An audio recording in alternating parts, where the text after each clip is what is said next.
Ni saa ngapi? Ni saa 4. Ni saa 4 asubuhi, na nataka tuangazie yale ambayo yako. Nataka tuangazie asubuhi ya leo ni nini ambayo tunayo. So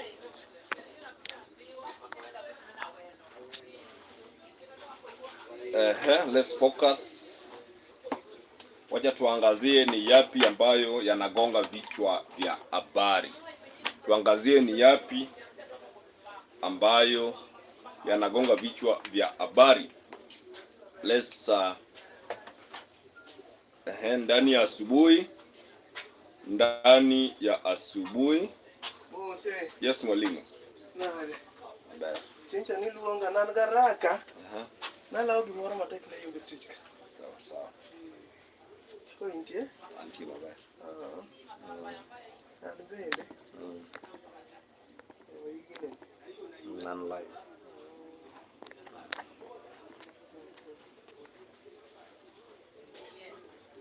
Nan bende da donge school. Sawa sawa.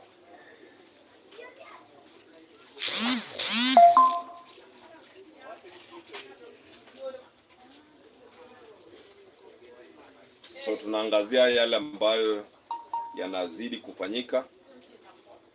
CS Ogamba Max amefanya mabadiliko katika kufanya nini? Kurelease exams.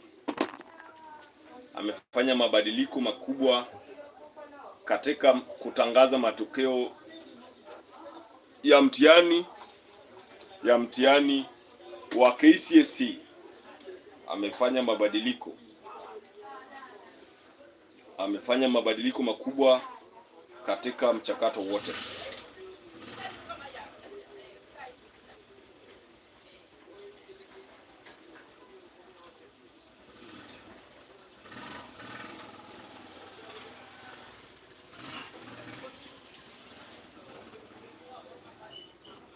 So what's up this morning? Venezuela military has recognized the vice president as the acting president. That is what is now trending in the offing. Of course, we've had world leaders castigating Donald Trump. Lie, it's not a lie. Venezuela military is not a lie. Okay, tell me what is there. Tell me, Molin Benz, tell me what is there in Venezuela, please. You come from Venezuela. What is trending this morning is that Venezuela military has recognized the vice president of Venezuela as the acting president of Venezuela. This is amid reports of US capturing the Venezuelan leader Maduro. Maduro is under US control na Maduro ameshikwa na US. So a lot of sentiments, comments, opinions from many people including Kenyans who are saying that Donald Trump should also capture African leaders who are abusing office, their powers in office. So that is what is trending right now. Yes, that is what is in the air right now. That is what is trending right away.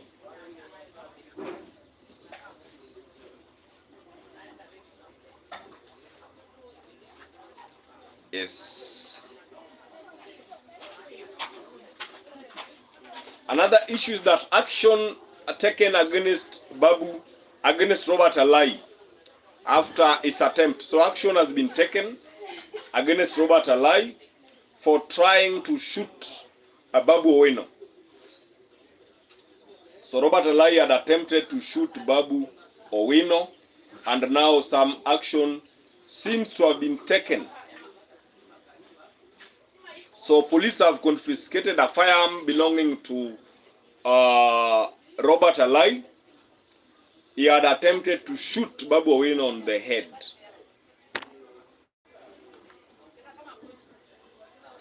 So a lot of investigation should be done for the public to know why Robert Alai wanted to shoot Babu Owino. I just wonder what could have happened. I just wonder what could have happened in case Robert Alai had shot Babu Owino on the head, or if Babu Owino could have been shot dead. What could have happened? I think our leaders should be leaders. This is what Babu Owino said about that particular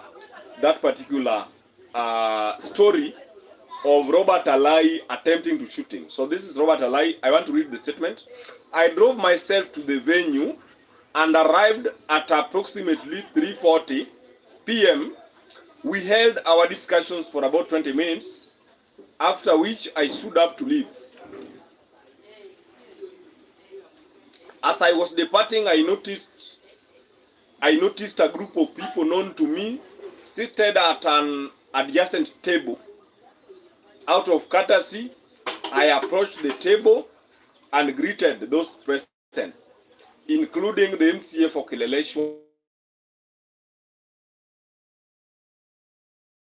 Without provocation, he accused me of being behind alleged social media attacks on his wife. He explained. So ni mambo kama hayo. Kwa nini Robert Alai alikuwa anataka kumpiga risasi mbunge wa Embakasi Mashariki Babu Owino? Kwa nini Robert Alai alikuwa anataka kumpiga risasi? Why was that incident? Why shoot Babu Owino? So that is there. That is also there. That is also there. Let me look at another story.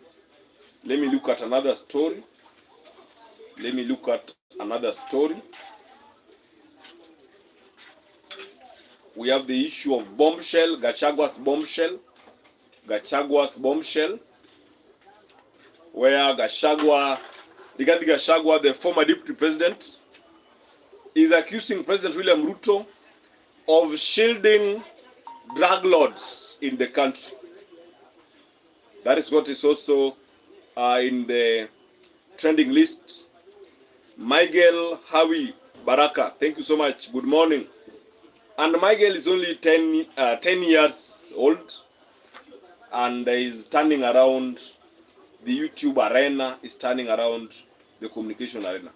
So Rigathi Gachagua is saying Ruto is protecting drug lords. Remember, Ruto had earlier on talked of, good morning to you, Ruto earlier on had talked about fighting drug trafficking in the country, and talked of changing laws or coming up with a legislation which now introduces a death penalty to anybody who is involved in drug trafficking. I'm 7 years old. Okay, sorry for taking it far. You are 7 years old, right? That's nice. That is nice. Another story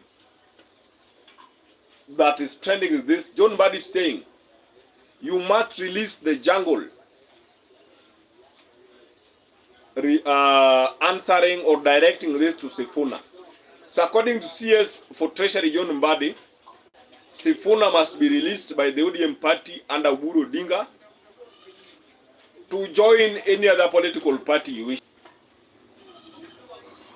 So that is there, that is there, that is what is trending right now. That is what is trending right away. That is what is trending right away. So good morning, good morning, good morning. Habari za asubuhi, habari za asubuhi. Ni matumaini yangu kwamba yote tisa maisha yako ni mazuri, asubuhi yako ni changamfu. Asubuhi yako ni changamfu. I hope your morning is superb.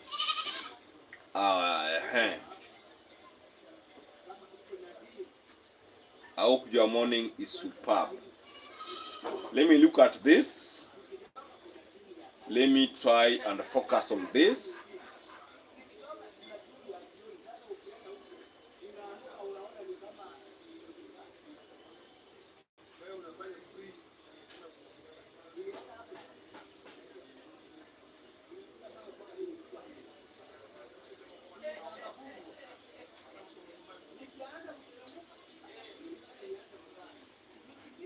Kwa hivyo mambo ni magumu. Nataka tuangazie gazeti la Taifa Leo. Nataka tuangazie gazeti la The Taifa Leo, gazeti la Taifa Leo, gazeti la Taifa Leo. Nataka tuangazie gazeti la Taifa Leo. Kichwa katika gazeti la Taifa Leo, polisi wachunguza sakata ya bastola kati ya Babu Owino na Alai. Polisi wachunguza sakata ya bastola kati ya Babu Owino na Alai.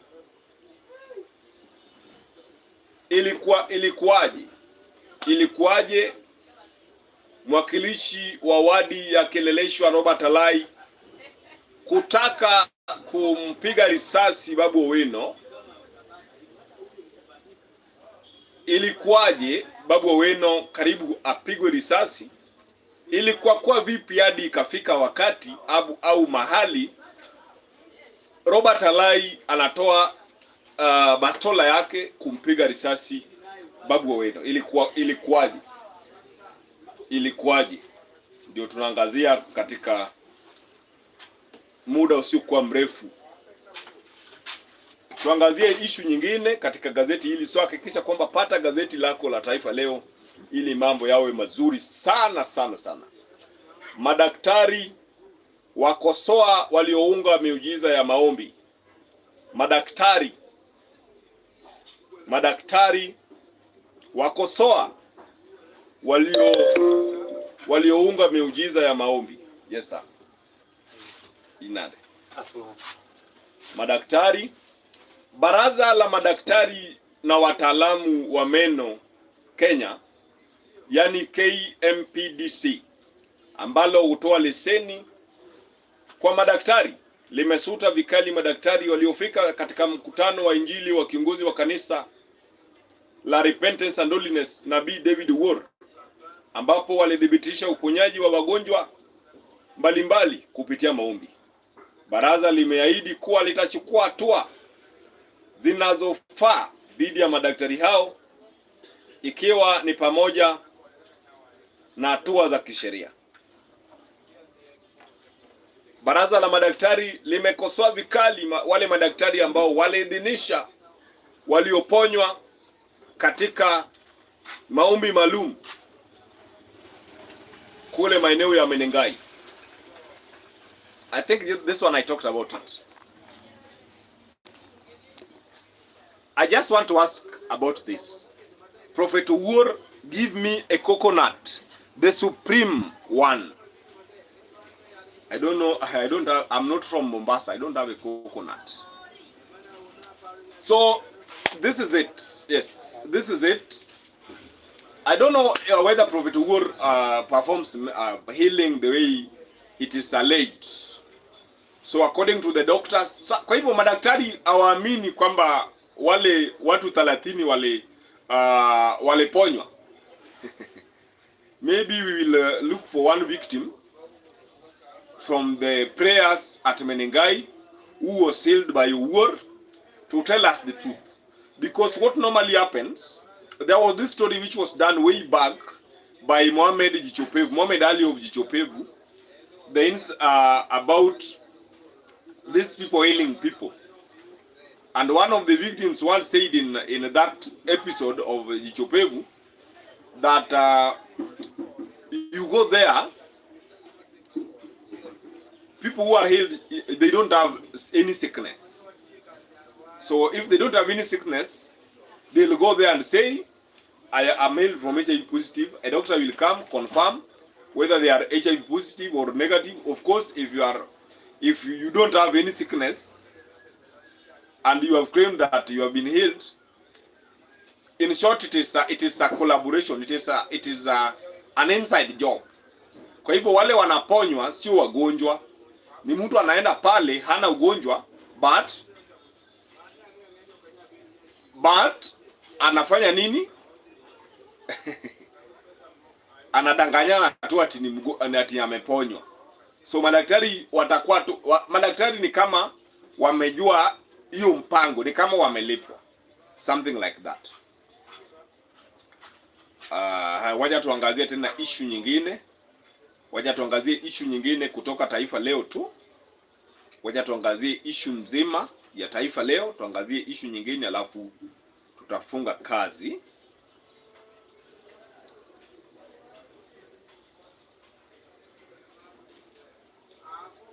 Talaka haihusu wanandoa kuachana pekee. Talaka haihusu wanandoa kuachana pekee. Mali pia uzingatiwa. Katika talaka unakaa mwizi.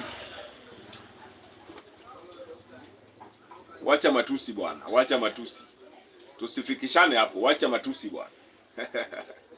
Wacha matusi, wacha matusi bwana, wacha matusi bwana. Mbona unitukane ndugu yangu?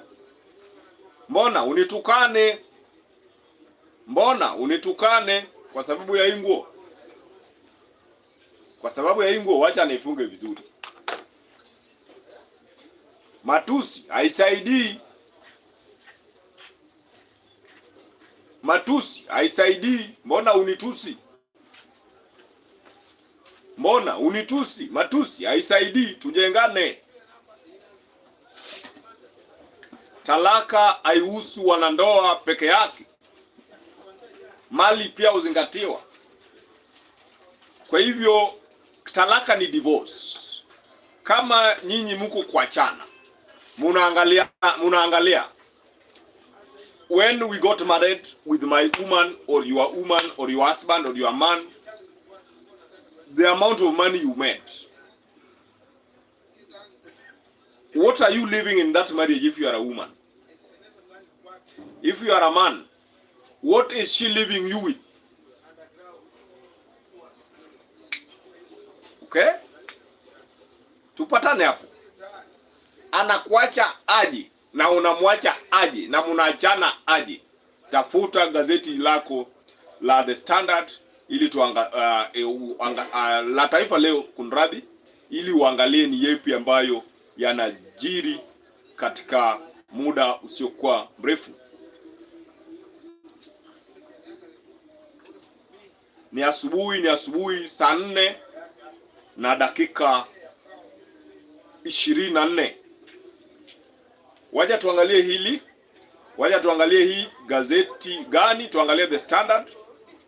The Standard newspaper, The Standard newspaper. The Standard newspaper, wacha tuangalie The Standard newspaper asubuhi ya leo. Why Trump moves are giving African leaders sleepless nights. Why Trump moves are giving African leaders sleepless nights. African leaders are not sleeping. Which moves? Of course, Trump captured the Venezuelan president in what is termed as abuse of office, among other charges. So viongozi wa Afrika wameogopa tu. Viongozi wa Afrika wameogopa tu. Wameogopa na wameogopa na wameogopa. Na hii inawapatia joto. African leaders have begun to get afraid because of the actions that Donald Trump undertook in Venezuela, taking away the Venezuelan president, His Excellency Maduro, to Washington, capturing him in his country. And now African presidents are afraid. African presidents are threatened by that action of Donald Trump. Tafuta gazeti lako la The Standard ili uangazie. You can also get to read and know what is trending, what is happening around the world. Actually, many people, including Kenyans, were challenging Donald Trump to capture William Ruto. To capture William Ruto. This is amid growing graft cases, governance issues in Kenya, and so on, so forth. I don't know what to think. Do you think that Donald Trump should also target African leaders, African presidents, And Trump has just announced that his next step is looking forward to capturing Cuba. He is going to capture Cuba. Is it World War III or what are we seeing? Is it World War III loading? Is it World War III loading? We are soon going to have a World War III. We had the First World War, the Second World War, and we've never had the Third World War. But with the ongoing global confusion, we might end up having World War III. We might end up having World War III. Okay?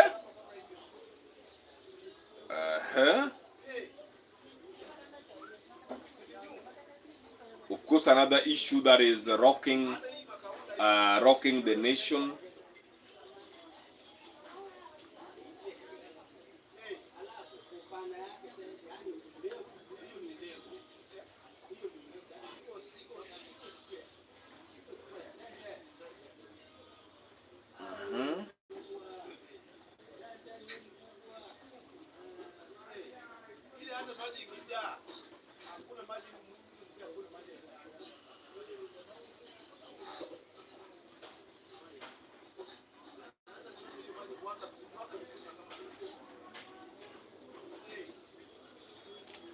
Yeah, 500 million raw.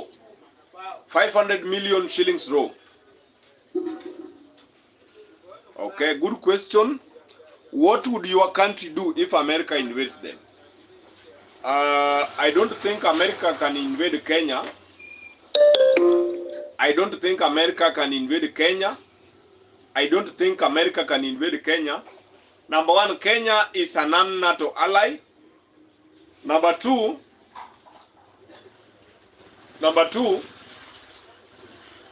there are no diplomatic hitches between America and Kenya. The diplomacy between America and Kenya is at par, and I don't know how it can happen. There are resources in Kenya, of course, and Kenya and America, they are not at loggerheads as we speak. They are not at loggerheads. William Ruto has gone to Washington to meet Donald Trump, I think last year, and they had a good time. And I think they signed something about US being granted access to Kenyan health records, which was again quashed by the Kenyan courts. So Kenya and America, they are in good terms. They are in good terms. Yes, things can change. I know things can change. Things can change because with the moves that Trump has now unleashed on different countries all over the world, including Venezuela, and he is now eyeing Cuba. He is now eyeing Cuba, according to sources. Anything can happen. But remember, critics of William Ruto are already saying that Donald Trump should relook into the Kenyan leadership and governance, and that Donald Trump should capture William Ruto.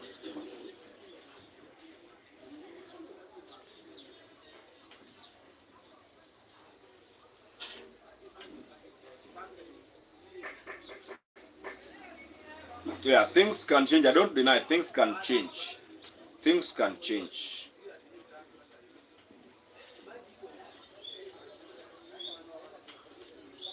Let me look at the Daily Nation.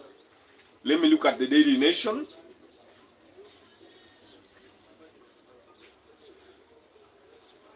The Daily Nation is saying this: outside power,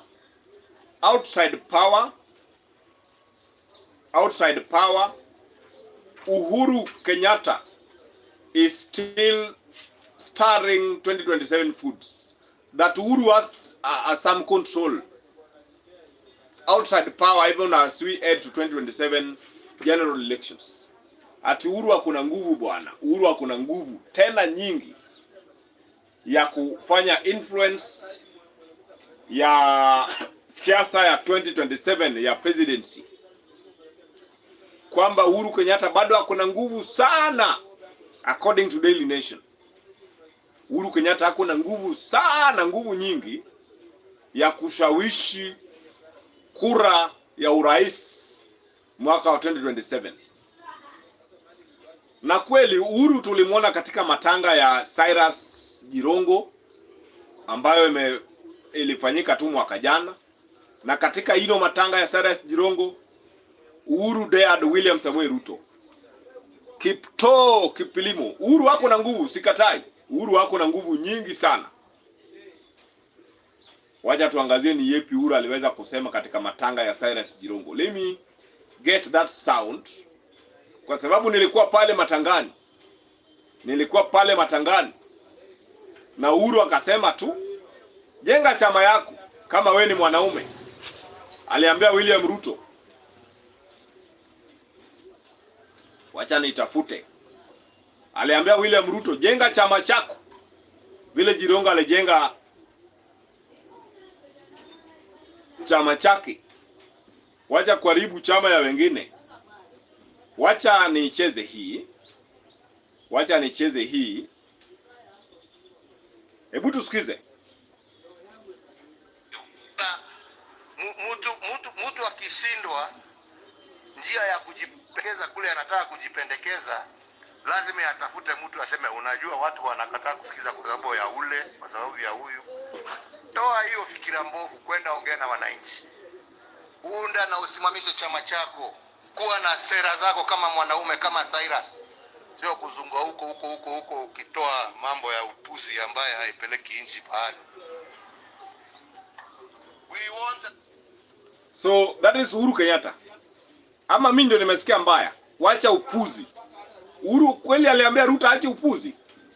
Anazunguka na upuzi. Ruto anazunguka na upuzi. Let's listen in. Unda na usimamishe chama chako. Kuwa na sera zako kama mwanaume, kama Cyrus. Sio kuzunga huko ukitoa mambo ya upuzi ambaye haipeleki nchi pahali. We want a united country. We want a vibrant democracy. And we want the will of the people to be that shall prevail. Ama ni namna gani wenzangu? Si ni namna hiyo? Kwa hivyo mimi sitaki kusema mengi, mnajua mimi ni mstaafu. Lakini kusema mstaafu sio kusema uniingize kidole kwa macho, mimi pia nitakuingiza.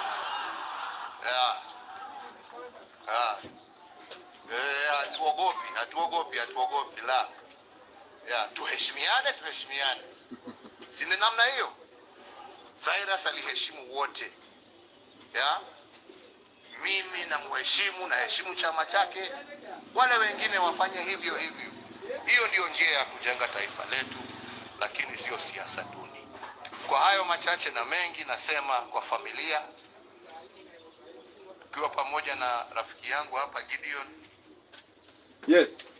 Daily Nation wanasema kwamba Uhuru bado kuna nguvu ya kubadilisha picha ama taswira ya 2027, siasa ya 2027. Na hii ni matanga ya Jirongo. Katika matanga ya Jirongo last year.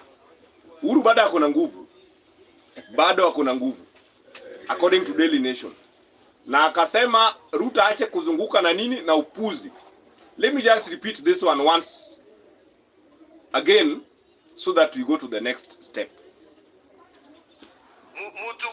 Mtu akishindwa njia ya kujipendekeza kule anataka kujipendekeza, lazima atafute mtu aseme, unajua watu wanakataa kusikiza kwa sababu ya ule, kwa sababu ya huyu. Toa hiyo fikira mbovu, kwenda ongea na wananchi. Unda na usimamishe chama chako. Kuwa na sera zako kama mwanaume, kama Cyrus. Sio kuzunga huko ukitoa mambo ya upuzi ambaye haipeleki nchi pahali. We want a united country. We want a vibrant democracy. And we want the will of the people to be that shall prevail. We want the will of the people to be that shall prevail.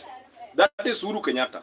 So this morning, Daily Nation are saying that Uhuru has some strength to change the outcome of the 2027 presidential elections. Na amesema baada kuna nguvu tu. Wacha niangazie issue nyingine tena katika hili gazeti la The Daily Nation.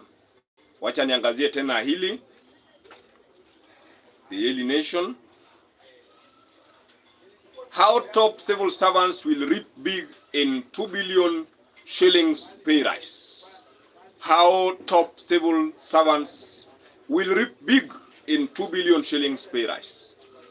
Those are civil servants. If you know you are a civil servant and you are at the top, it will be a big smile for you.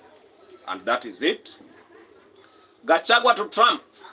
Arrest beneficiaries of Minnesota fraud in Kenya, Venezuela style. Rigathi huyu anasumbua Ruto. Rigathi anasumbua Ruto sana. Rigathi Gachagua is a nightmare. Actually, dawa ya Ruto ni kama ni Rigathi Gachagua. Let's listen into Rigathi's statements. Rigathi Gachagua. Rigathi Gachagua is hard nut to crack on William Ruto. Hard nut to crack. And is now telling to President Trump to capture William Ruto. That Ruto is feigning toughness. That Ruto anajifanya is fighting drug trafficking and there is nothing is fighting. Rigathi Gachagua, let's listen into Rigathi Gachagua. And by the way, there is something, Rigathi is too hard on William Ruto. Rigathi is too hard for William Ruto. He's even mocking William Ruto. Rigathi Gachagua, how do you mock the president? Rigathi Gachagua is hard not to crack. Asubuhi ya leo tunachambua siasa ya nchi. Tunachambua siasa ya nchi hii. Okay? Tunachambua siasa ya nchi hii. Rigathi Gachagua. Rigathi Gachagua on William Ruto. Wacha tuangazie hii. He's even accusing William Ruto of being a con man. He's calling William Ruto a con man. Let's listen to it. Rigathi Gachagua. Mimi naona Wajaluo pale akiwadanganya. Anasalimu hao. Jothurua undie. Jothurua umo. Nyinyi Wajaluo, ulizeni sisi. Alikuwa hapa. Niliona juzi huko anajifundisha kupika samaki ndio Wajaluo wampende. Hapa alikuwa amejua mpaka kutengeneza mtura. This man is a con man. He's the greatest con man on earth. Sasa, the greatest con man on earth. Politicians, Kenyan politicians. Utapata Rigathi and Ruto are hurling insult at each other in public, but when they hang out in private, they drink tea, they ask each other about their children, they talk of business deals, they make fun together. Lakini wewe raia unapiga mwenzako because of politics. Politicians can at times make us fight, make us hate each other, and it's not the best. Look at now, Rigathi is calling William Ruto a con man. This political mistrust between Ruto and Rigathi, I've realized it is deep. I used to think it is shallow, but it is deep to the extent of calling. And why do you think Rigathi Gachagua politically hates William Ruto? Because it's politics, it's not personal. Politically, why do you think Rigathi politically they hate each other with Ruto? Because Ruto spearheaded the impeachment of Rigathi. That is why they don't see eye to eye politically. And by the way, since Rigathi Gachagua was impeached, They have never met with William Ruto eye to eye politically. Forget about meeting in outside the public whatever domain. They have never met in a public function. I thought that Rigathi would meet William Ruto during the funeral service of Raila Odinga or burial, but that one never came forth. They have never met. Hawajawahi kutana Rigathi na William Ruto. Hawajawahi kutana kabisa. Hawajawahi kutana. Ile wamekutana hata kwa kanisa wameomba ama wamekutana wapi? Hawajawahi. You know, during in 2017, 2018, 2019, no 2014 there, Uhuru and Raila used to meet. Okay? Uhuru and Raila used to meet in funerals. And they would differ there. And that is how they used to. It used to be nice. But Rigathi na Ruto, they hawajawahi kutana. Let's listen into Rigathi once again before I go to another issue. Mimi naona Wajaluo pale akiwa hii ya bottom up because sisi ni watu ya chini chini. Hatuna mambo kubwa kama Wajaluo. Hatutaki hiyo Singapore nini, sisi nataka pesa ya kukula kidogo kidogo akatupa. Is the greatest conman on earth. Sasa hapa tumemjua amehama hapa. Amehamia kwa Wajaluo sasa. Na kwa sababu wanajua Wajaluo wanapenda mambo mzuri. The Luos are good people. They like good things in life. Ndio wamepeleka maneno ya Singapore. Because Wajaluo wakisikia Singapore wanasema hiyo ni sawa. Sisi alitudanganya na mambo ya hii ya bottom up. Because sisi ni watu ya chini chini. Hatuna mambo kubwa kama Wajaluo. Hatutaki hiyo Singapore nini, sisi nataka pesa ya kukula kidogo kidogo akatudanganya na hiyo. Sasa sisi tumemjua amehamia pale. Christmas yote alikuwa pale. Anaenda mpaka mpira ya MP. Anaenda mpaka mpira ya chief. That is the way he come here for 9 years. By the time he left, we are all crying. So that tuko na machozi. Nyinyi Wajaluo nyinyi. Mutaniambia. Mutaniambia. By the time he is through with you. Kama sisi tulimpatia 4 million votes. Ametuacha, ametusaliti, anatuhangaisha. Nyinyi yenu ni bilioni 2. Mkimpatia akishaingia mtaona yeye tena. So hapa kwetu amejua. Tumeamua bwana Sifuna. Labda nyinyi mtuangusha watu wa Western. Lakini anafanya vile Moi alifanya. In 1992 Moi was cornered. Hangepata pahali ya kupitia. Hasa hii mlima ilikuwa imeamua ataenda nyumbani. Moi akajua kwa sababu kura ya mlima ni mingi ataigawanya. Wakaenda wakapanga jama, wakatafuta Matiba kutoka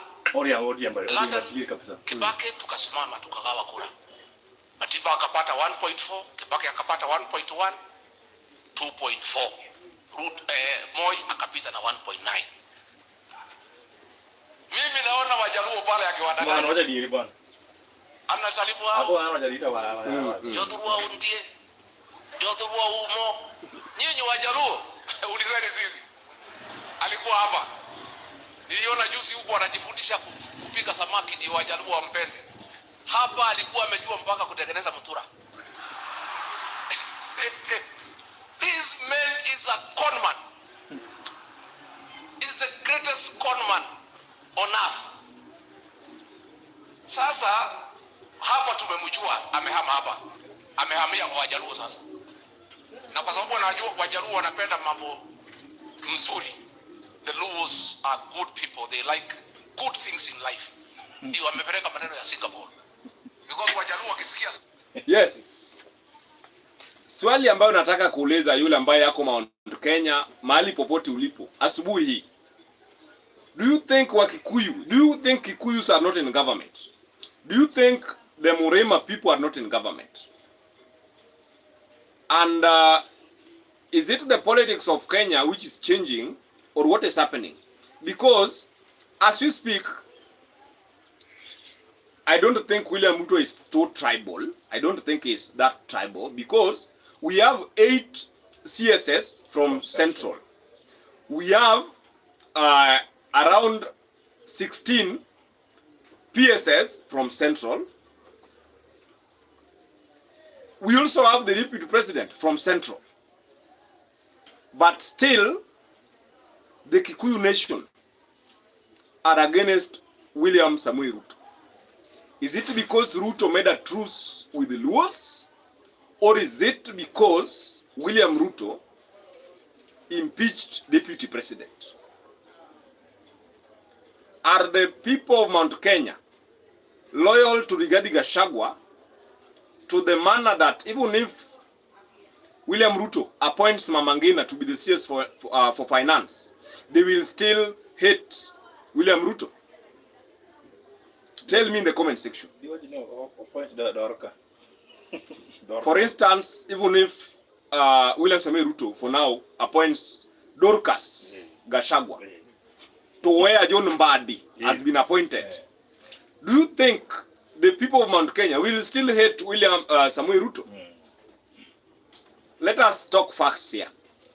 We saw the kind of resources the government used just to win the by-election, because the winning margin was very narrow. It is not like in Kasipul constituency where an ODM candidate defeated an independent candidate with a margin of 8,000. What are we seeing? And Rigathi Gachagua is now calling William Ruto a conman. In public, calling William Samoei Ruto a conman. I don't know what to think. So William Samoei Ruto is facing a lot of backlash from Rigathi Gachagua. Rigathi Gachagua has again begun an onslaught against William Ruto. This is an onslaught against William Ruto. Kunaendaje?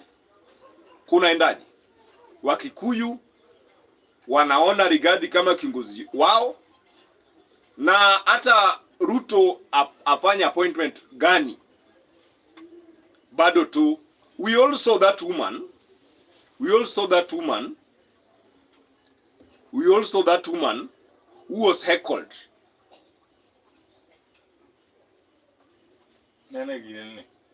Yeah, yesterday. Yeah. I don't know the name. The woman was heckled just for shouting totem.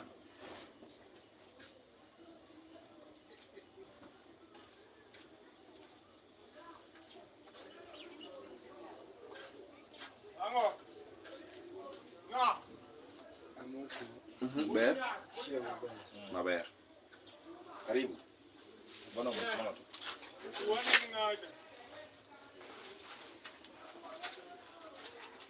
Let me get the woman. Yes. So this woman was just equal for shouting totem. Let me play the sound so that you can get it.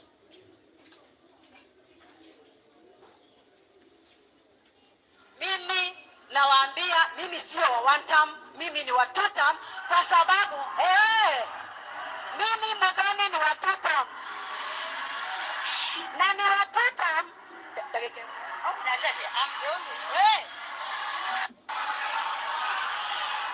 So this woman was just heckled and she could not speak. She had to be whisked by her security detail. Her security detail carried her up to safety, to where she came from. That was a meeting where Rigathi Gachagua was inside. Rigathi was inside that meeting, and then the woman was one of the speakers. So when she rose to speak, she said, Mimi ni wa two term. Na sio wa one term. And the whole multitude, now people, not leaders, but people, voters, decided to ensure that there is no peace there, or there was no peace. So that is what happened. I don't know what to think. Once again, Mimi kama Mudhoni, mimi nawaambia mimi sio wa one term, mimi ni wa two term kwa sababu mimi Muthoni ni wa two term. Na ni wa two term. So yeah. So walinyang'anya yeye microphone. Baada ya kunyang'anya yeye microphone, wakaamua atoke ndio peace irudi, na the woman akatoka. Ladies and gentlemen, ni hayo tu kwa sasa, ni hayo tu kwa sasa, ni hayo tu kwa sasa katika maisha ya asubuhi. Tumeangazia mambo mengi ya kitaifa. My name is Moses Otieno. Until next time, goodbye for now. Mheshimiwa Rais.